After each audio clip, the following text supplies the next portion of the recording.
যেভাবেই হোক আজ আমাকে 12:30টার মধ্যে রান্না কমপ্লিট করতে হবে। সকালে মর্নিং ওয়াক গেছি, তারপর পড়াতে গেছি। তার আগে ঘর মুছে গেছি, পড়িয়ে এসে বাসি ঘর বিছানাটা পড়েছিল সেটা গুছিয়ে নিয়েছি।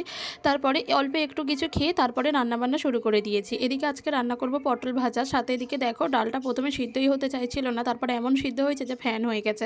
আর এরকম ডাল আমাদের বাড়িতে খেতে কেউ খুব একটা পছন্দ করে না, একটু দানা দানা ডালটা খেতেই পছন্দ করে। তো কি করব বলো, এদিকে গলে গেলে আমারও তো আর কিছু করার নেই। উচ্ছে দিয়ে একটা ডাল বানিয়ে নিলাম। আর উচ্ছে দিয়ে ডাল, এটা শুনতে অনেকেই অবাক হবে, কারণ আমিও বিয়ের আগে জানতাম না যে ডালেও আবার এত রকম সবজি দেওয়া যায়।